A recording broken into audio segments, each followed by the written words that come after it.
Comienza el DOCAT, la doctrina social de la Iglesia Católica para jóvenes, comentada por el obispo Monseñor José Ignacio Munilla.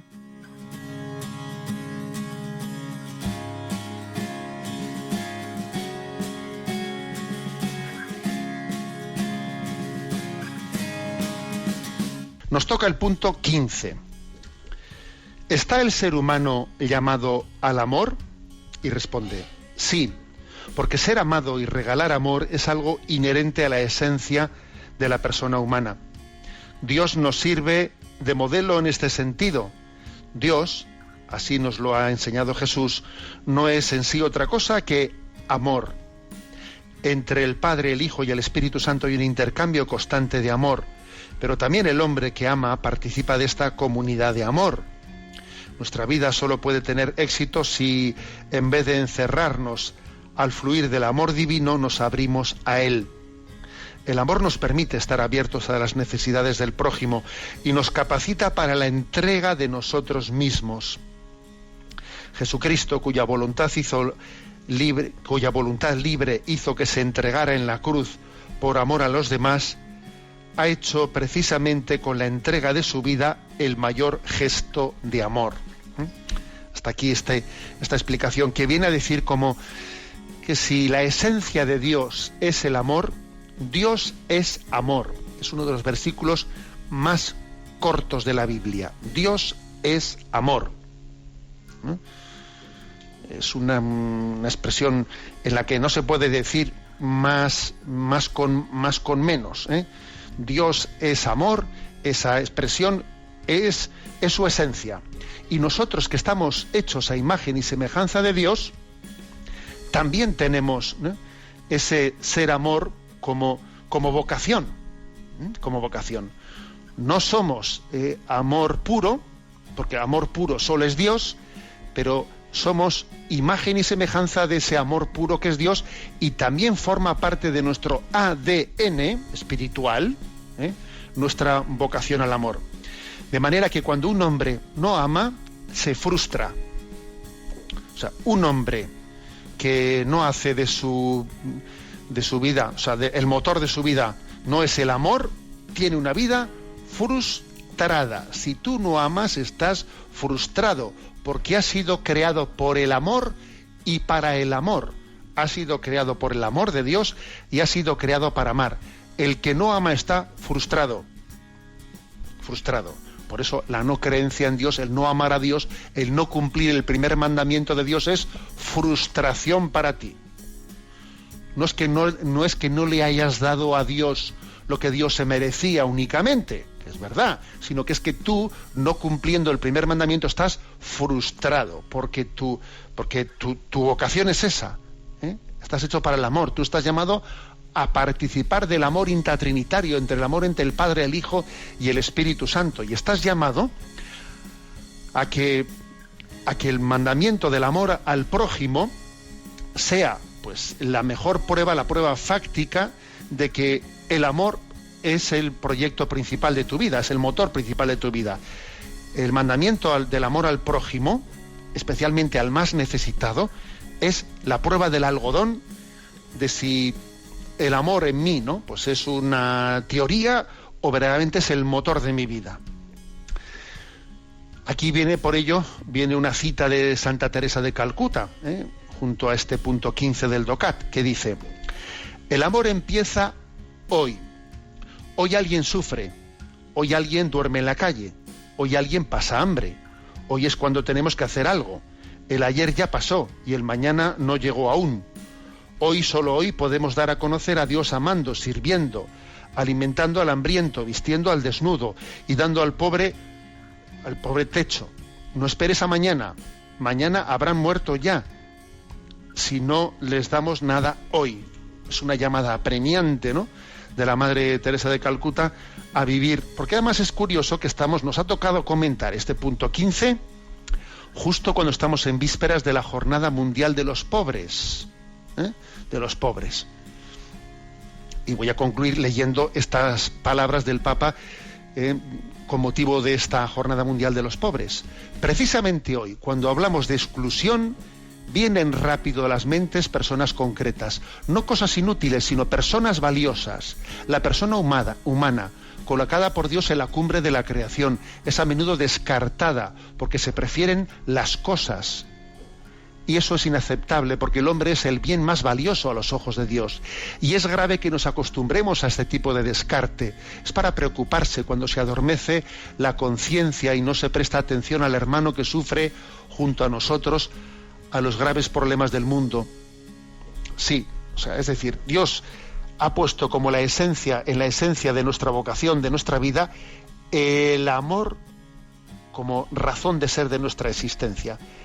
Y el lugar en el que más claramente estamos llamados a ejercitar, repito, ejercitar, porque lo que no se ejercita al final termina por no ser, el lugar clave en el que estamos llamados a ejercitar el amor es el hoy y el ahora de la persona que está sufriendo junto a nosotros. Por lo tanto, termino con esta consideración. Mira a tu alrededor y mira a quien sufre, el que tengas más cercano, y descubre la vocación de Dios a amarle, a servirle, y en ello a encontrar también la razón y el sentido de la existencia.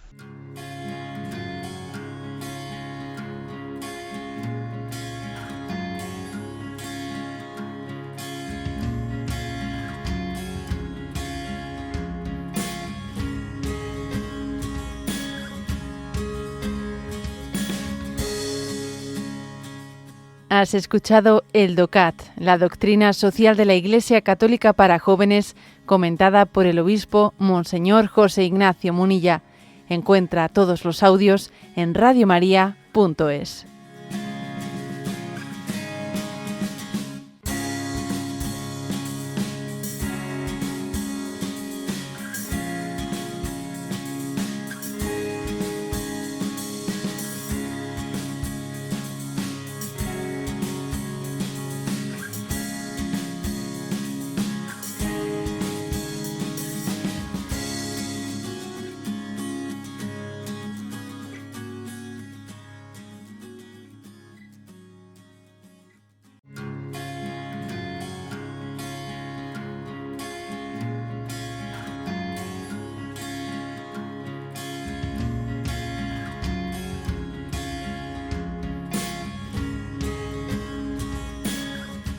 Comienza el DOCAT, la doctrina social de la Iglesia Católica para jóvenes, comentada por el obispo Monseñor José Ignacio Munilla.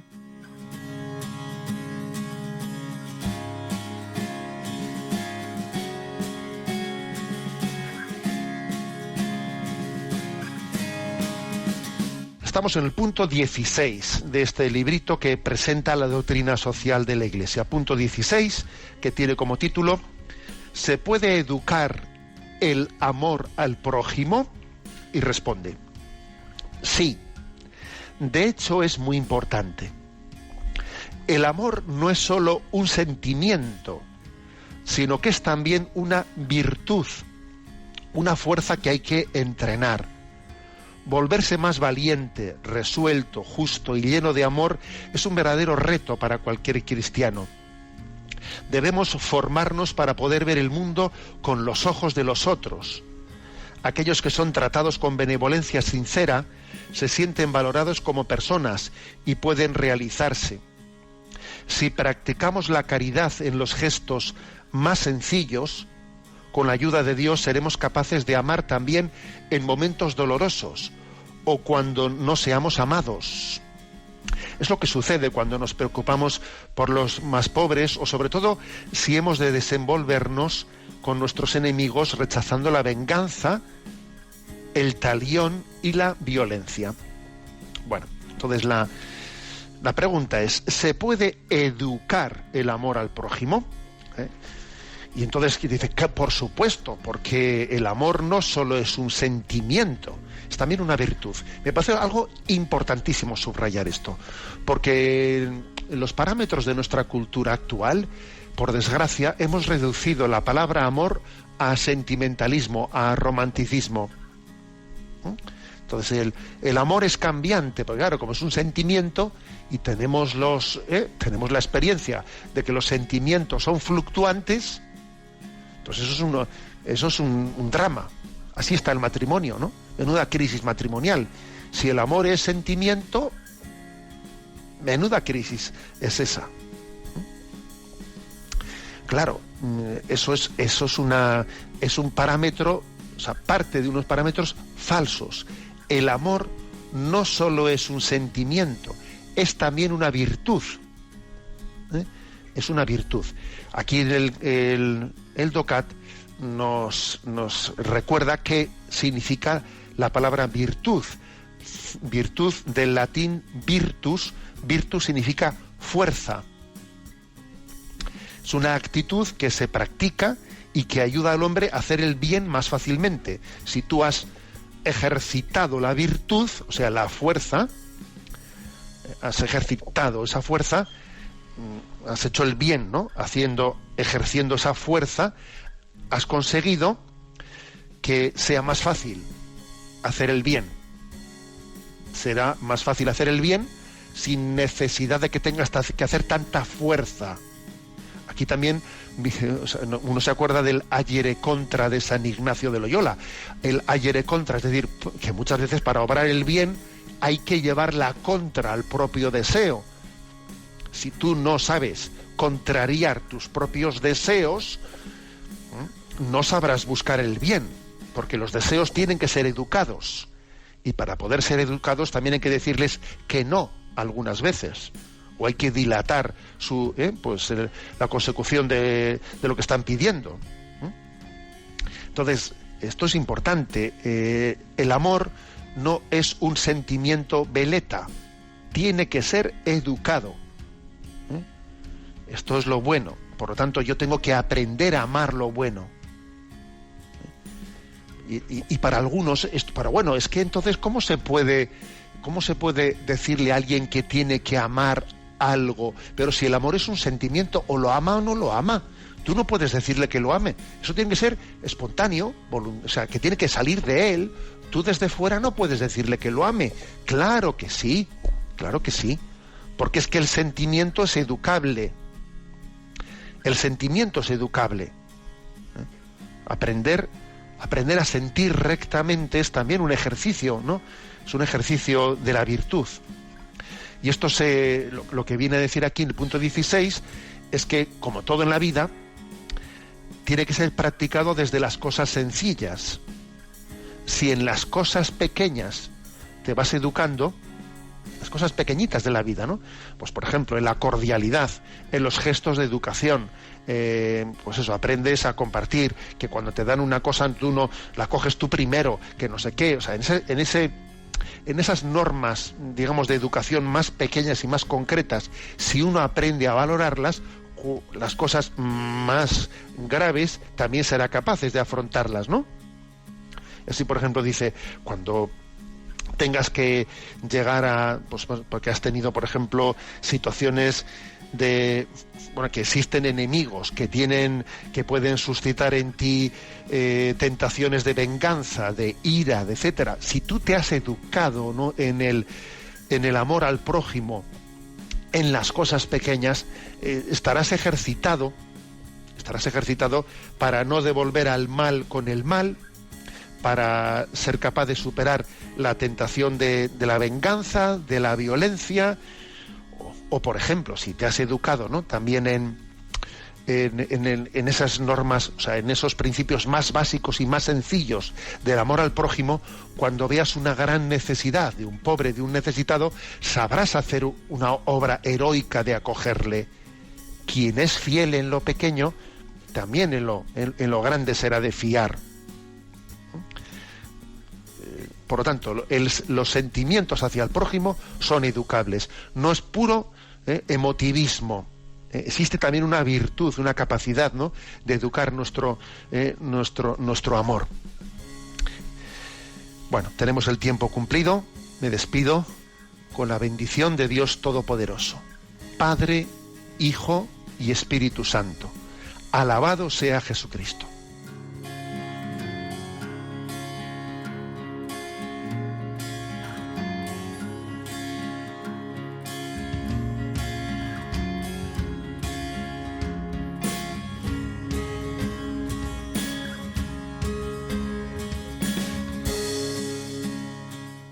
Has escuchado el DOCAT, la doctrina social de la Iglesia Católica para jóvenes, comentada por el obispo Monseñor José Ignacio Munilla. Encuentra todos los audios en radiomaria.es.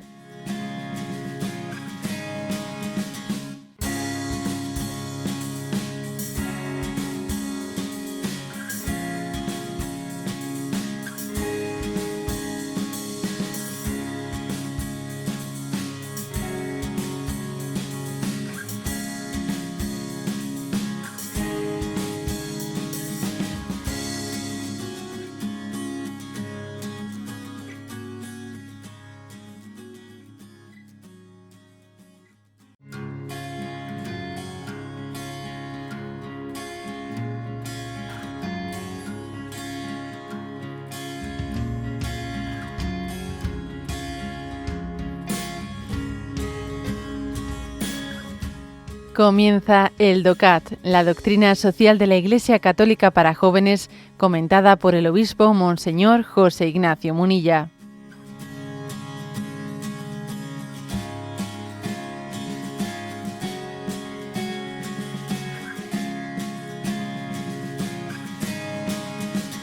Nos toca el punto 17 del DOCAT, que brevemente lo leo.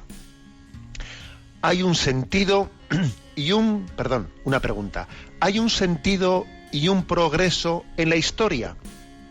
Y responde: no son solo unos pocos los que pueden alcanzar la salvación, perfección definitiva, felicidad plena, que se nos entregó mediante Jesucristo.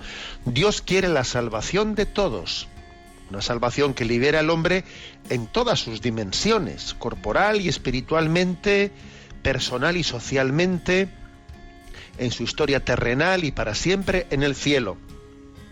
En la historia, es decir, en el tiempo en que nos hallamos, esta salvación se puede apreciar ya, pero no será plena hasta la eternidad.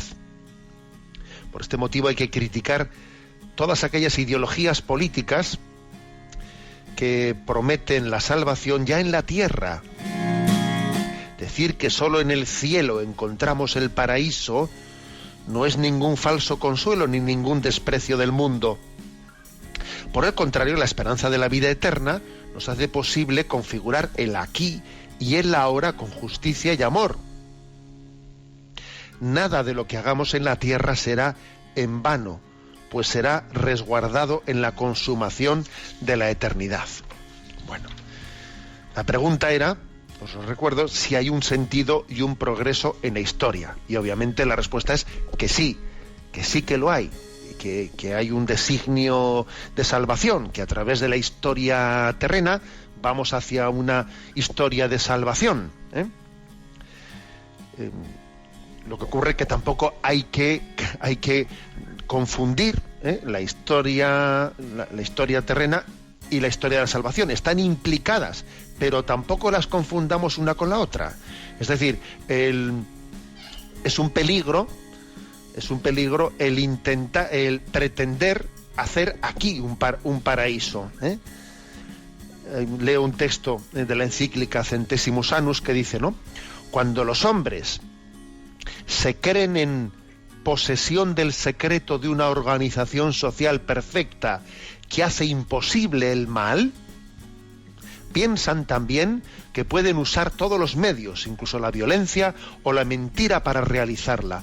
Entonces la política se convierte en una religión que cree ilusoriamente que puede construir el paraíso en este mundo, y eso es tremendo. O sea, es decir, ojo, la felicidad eterna, el paraíso, no va a estar aquí nunca. Y hay de aquellos que pretendan hacer aquí, tener una concepción política, que yo voy a ser capaz desde mi concepción política, pues eso, ¿no? De crear un paraíso, ¿no? Pues el paraíso comunista o el paraíso no sé qué. Eso siempre que se ha intentado ha sido una desgracia. Siempre que ha pretendido el hombre hacerse un paraíso en el Estado, se ha convertido en un infierno. Los políticos que han diseñado un Estado que sea un paraíso, en el que eso ha sido un infierno. Luego, digamos que tenemos que ser humildes y saber que que la felicidad en esta vida, la justicia en esta vida, siempre será imperfecta,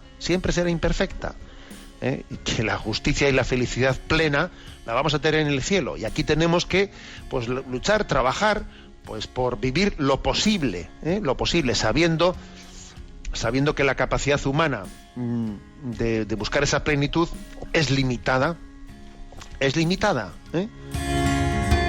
O sea, no jugando a ser dioses, porque a veces pues la política juega a ser Dios, a tener una especie de principio, pues como hizo el comunismo, por ejemplo, ¿no? Como en este momento, de una manera mucho más difícil de definir, hace este sistema materialista consumista, ¿no? Teniendo como una explicación de todo el comunismo, quería decir, no, pues mira, es que la religión es el opio del pueblo, y entonces si nosotros hacemos esto, entonces el hombre será feliz.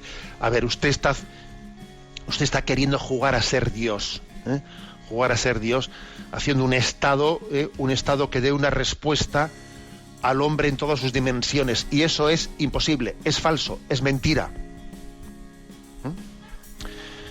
O sea, ese es un factor clave. Ahora, también dice este punto, a la hora de contestar esto, que eso no quiere decir que nuestra esperanza del cielo y de la vida eterna nos desconecten con esta vida. No, porque es que obviamente en esta vida se está labrando, esta vida es la antesala de esa vida eterna, y la construcción del reino de Dios en esta vida, la construcción de un mundo más justo nos está preparando para la vida eterna. Luego aquí habría dos riesgos, ¿no? El riesgo de pensar en un paraíso que esté absolutamente desconectado de esta vida, aquí el caos, y después la vida eterna, o la pretensión también equivocada, por el lado contrario, de pretender hacer aquí, construir el paraíso aquí en la tierra, ¿no? Desde la política, que es ni una cosa ni otra, sino saber que la justicia y felicidad definitiva solo está en el cielo, y que en esta vida, intentando labrar humildemente, ¿no? Pues con un progreso continuo, con un deseo de hacer las cosas mejor, creciendo en justicia, pues nos estamos preparando esa instauración definitiva del reino de Dios, que llegará, ¿no? Pues en el retorno de Jesucristo a buscarnos. Y esto es para todos, no es una especie de privilegio reducido para un grupo, no, para un grupo especial de elegidos, no, es para todos. Todos estamos llamados a participar y a contribuir en esta humilde, ¿no? En esta humilde instauración del reino de Dios que acontece en esta vida, cada vez que decimos ven Señor Jesús. Bueno, esta es la explicación del punto 17 del DOCAT.